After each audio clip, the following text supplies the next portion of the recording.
everyone, it's Raina. So this video is if you have your natal Mercury either squaring or opposing Uranus.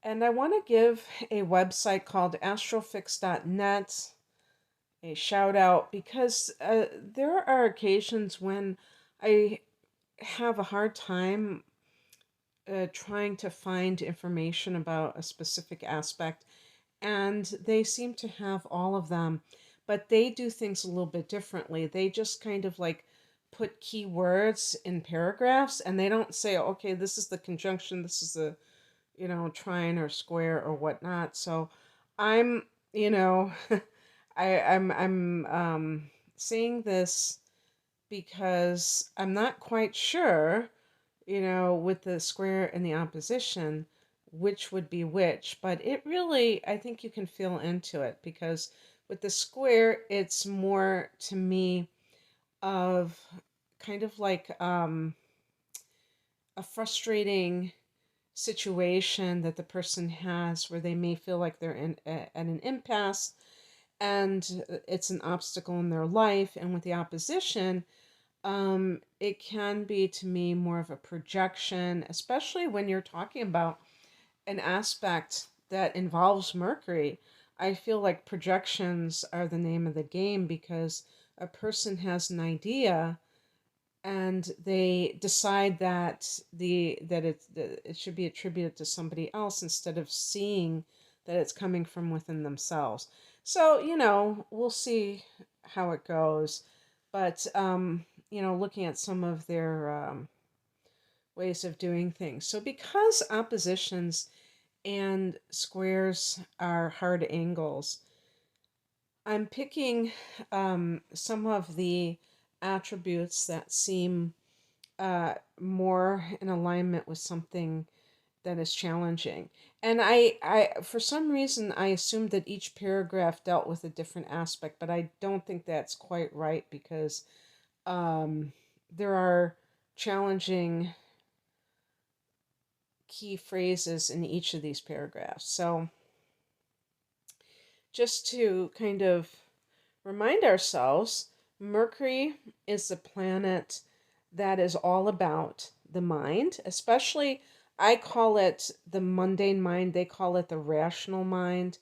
The reason that I say mundane is because it's the practical side of life, things that you learn in order to navigate the world. I'm sure that they're saying some of the similar things, but they're talking about the linear mind, I'm sure, with by saying rational.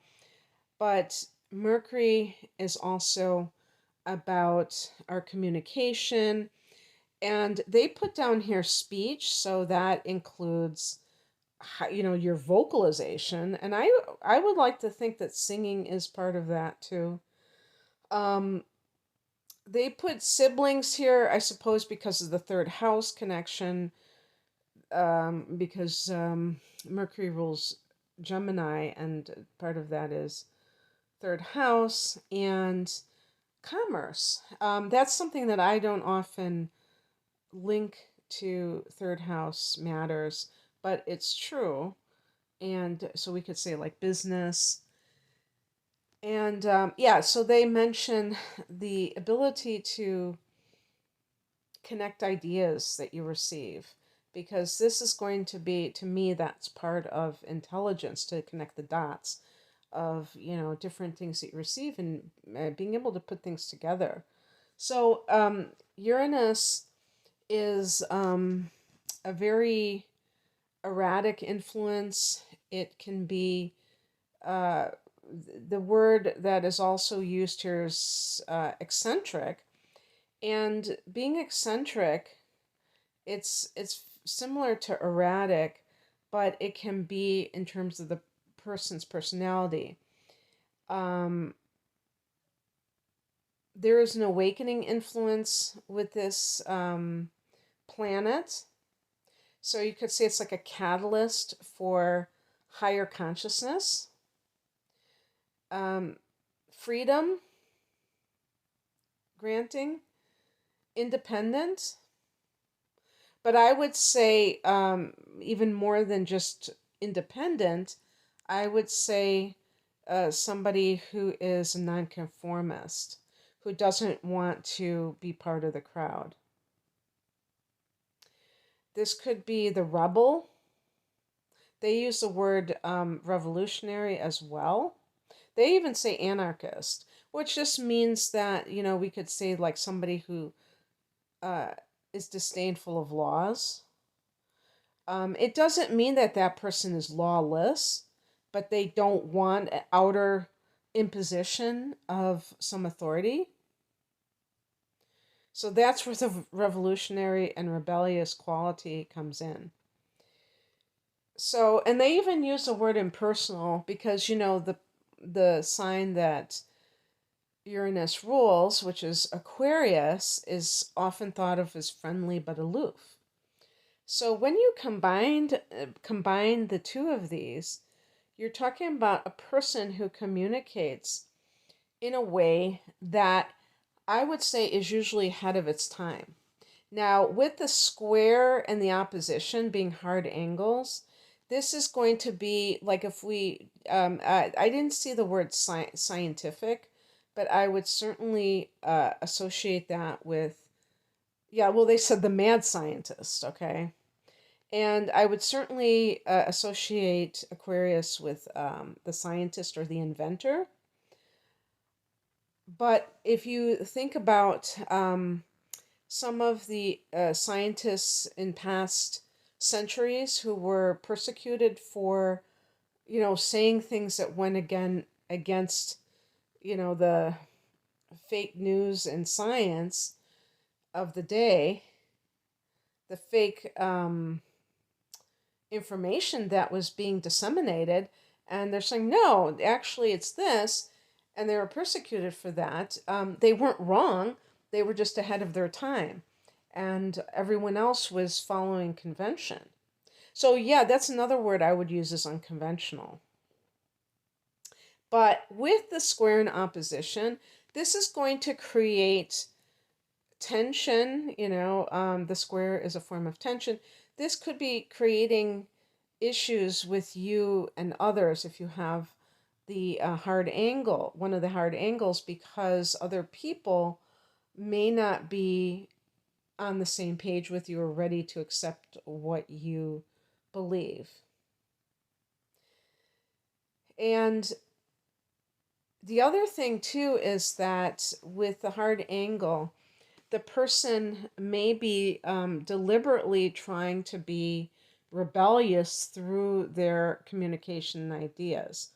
Now, I was going to say, if let's say a Mercury is in Aries, there might even be a trollish quality, because trolls are provocative.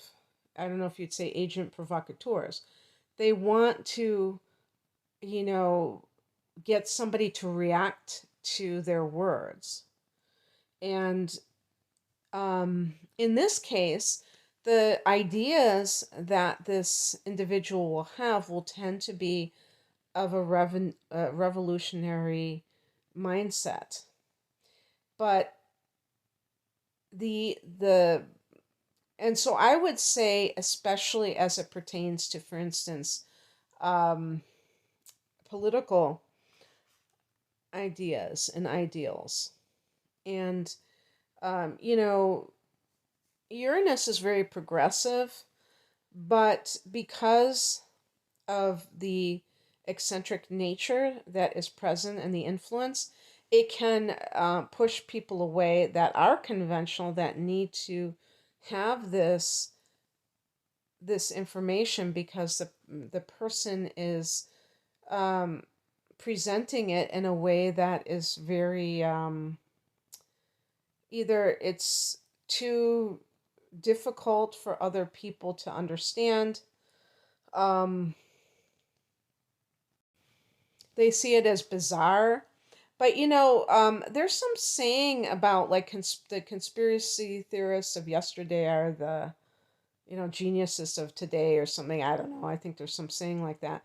And this is one of those things where people kind of like deride other people's ideas because they seem outlandish.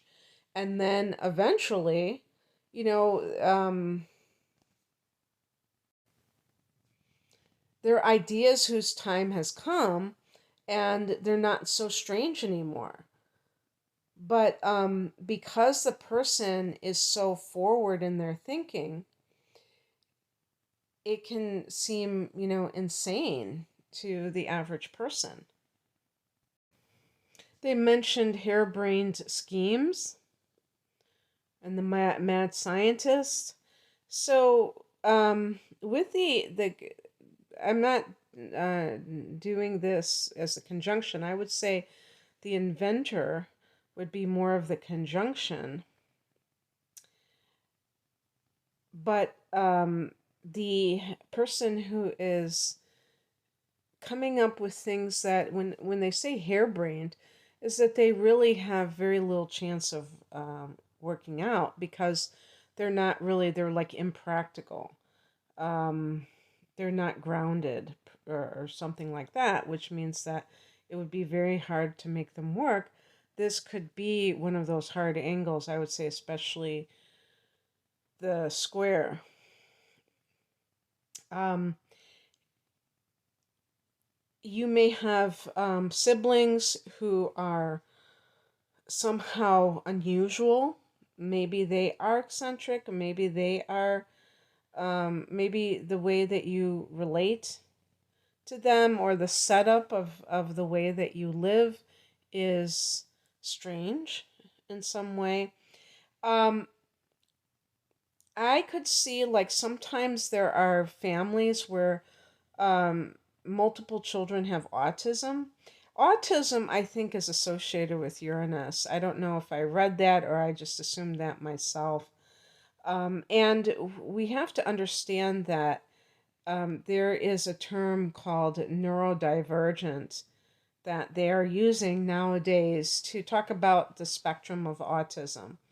And I don't really, I think I'm a little bit suspicious about that umbrella term of autism because well, just based on my own experiences working in special education and seeing how it runs the gamut. I I've been hearing a lot of people talking about saying that they have autism.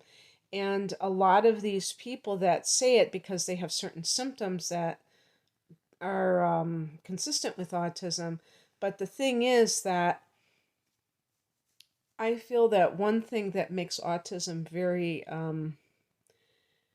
much like, even some people consider it a disability or a disadvantage in a certain sense, is because the person lacks the self-awareness to know how to relate to other people. Like, there's a social awkwardness. I'm not talking about an inability to, like a shyness or some sort of introverted personality. Those things to me are not disorders, but this idea that they have like peculiar ways of acting, or even the intonation, the voice. And that's something that they didn't mention here because, it can be your speech. Even with Asperger's, there's like this kind of strange intonation. If anybody remembers SCTV and Ed Grimley, that I believe that character that Martin Short created was based on somebody maybe that he even knew that kind of had some kind of um, autism. But it's like, it's a very unusual way that they kind of stress words and other kind of mannerisms. That could definitely be present here because it could deal with speech, even though I don't see it specifically. Maybe there's a lot here. Um, well, and they mentioned like short bursts of communication, and I can see, that even with autism as well, just suddenly speaking a lot. I don't know if that's true. But these are labels at the end of the day. And when I say neurodivergent, that can even be that the person, maybe they are a hybrid type of individual, and they do have um, alien, they're part of an alien race. They mentioned that here. So we could say like galactic instead of just saying alien, because I feel like it's more palatable to say that. Um, and certainly having a brilliant mind. I remember that movie called A Brilliant Mind, and I believe the man was schizophrenic. I'm not sure. But some of those attributes can be present with genius at the same time. Because they say here an abnormal mind and mental disorders, those are two of the phrases that they use. And, um, there are certain mental disorders where it's very much a part of the person's, maybe it's neurotic tendencies, or um, it's hard to label these things, because it's these people are so unusual and so different than others, that it might be something unique to them, which is also a disorder, because it creates problems for them in life. But they said here verbal outbursts. And I think when we're talking about outbursts, if, for instance, your Mercury is in Aries, it makes sense that the person may have a volatile, well, when we talk about emotional nature, that fiery thing, aspect, but also in Aries, there is a sense of immediacy. So Mercury in Aries tends to be very blunt, very much to the point and very spontaneous. So an outburst is spontaneous. So I could see that with certain Mercury positions in particular. Uranus is like electric. So anything that has, I think it's connected to the nervous system, and that can create a lot of issues. When you have a hard angle, then that just exacerbates the idea of the frazzled nervous system, that causes a lot of tension. And when a person is speaking, I can imagine somebody who, if somebody is erratic, where they don't have kind of that smooth delivery, or they may, like, if they're dealing with other people, they um, they're not consistent. They they might talk for a while and then go away, and so the other person has a hard time in relationships maintaining contact with that individual. And in terms of your own education, they mention having gaps in your education, and I'm assuming it is because of that erratic tendency, the unpredictable. um Maybe somebody who is on again, off again with their education. And also they mentioned alternative education.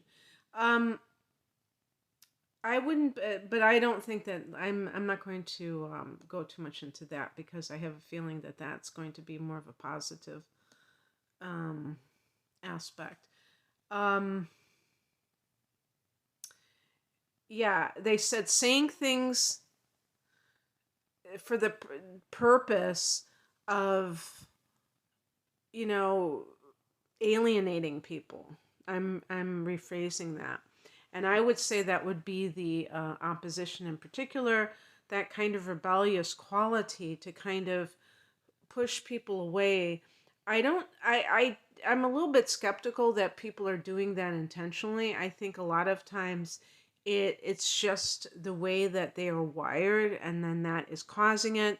And depending on other um, things going on in that individual's chart, they may actually be kind of confounded, like, why is this happening? And not wanting it to happen, but they just can't seem to control their tongue in that way. So,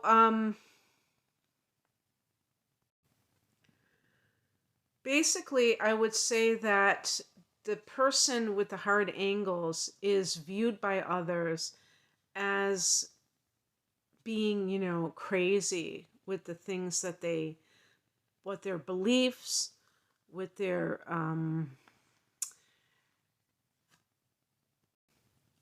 ideas they come up with. And this is not to say that that they believe in is actually crazy.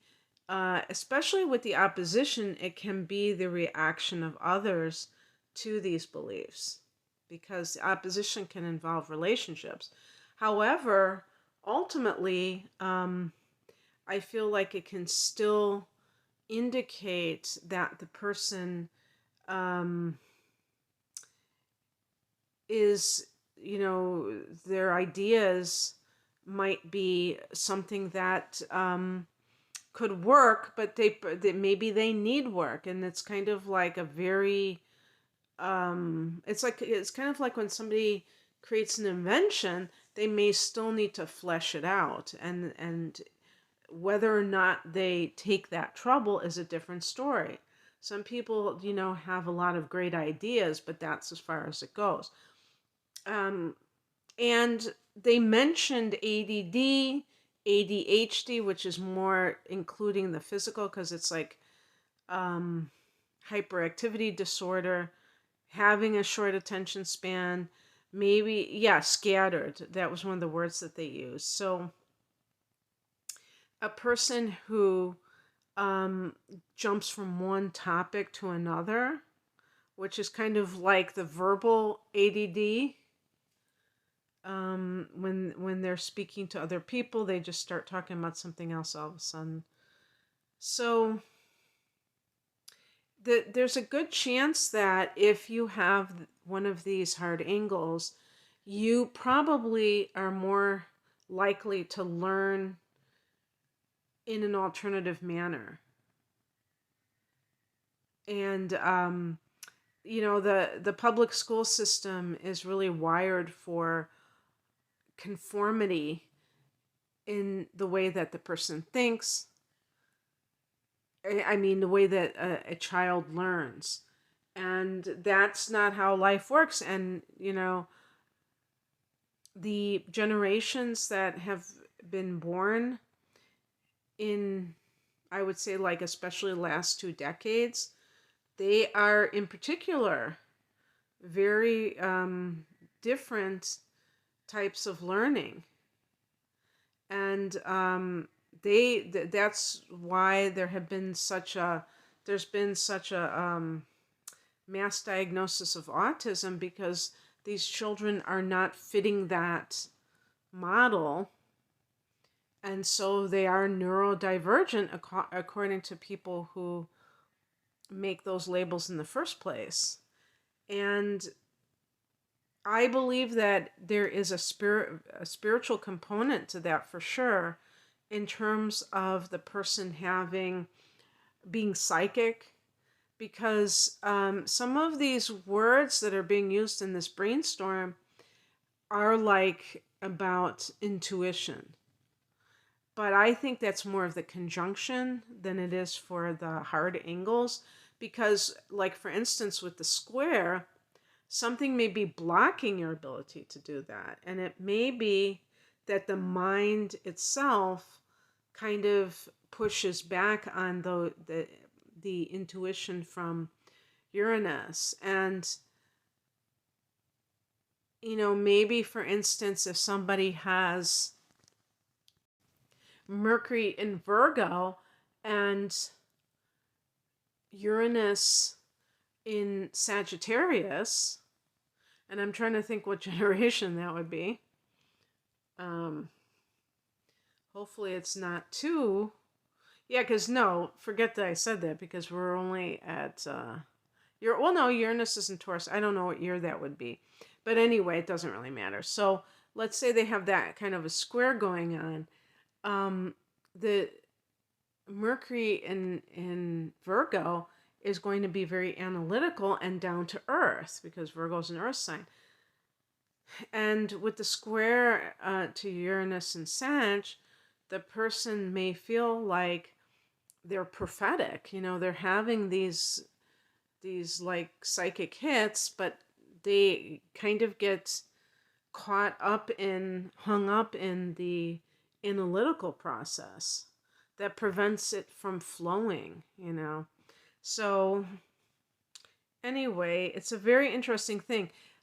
So don't think for a minute that, you know, with the hard angles, you can't still have some of that, of the best of what this can produce, but you may have to kind of do some conscious redirection in order to make it work. So in other words, if you tend to be somebody who is very rebellious with your speech towards others because you want to provoke them, or you want to spur people to action, but you're doing so in a very rebel without a cause kind of way, you once you kind of realize that you're doing something in a rather sensational manner, you can catch yourself. You know, they say knowledge is power. And people who are, you know, who have the tendency to be over the top with some of the ways that they act, they are doing so. I don't think that they're doing so because they're inauthentic or anything like that. I think that it's their way of accomplishing their goals. And with anything to do with Uranus, and especially if it's kind of like reinforced with other aspects of your chart, is that it can really push this idea of being a catalyst for others to seek liberation. That's what, you know, with Uranus being the awakener, it's, you might really want to do that on a mass level, so that you can feel that life is more free. Okay, well, that's what I have for you. I hope that this resonated. If you would like a private reading, the link is below. Take care. Bye.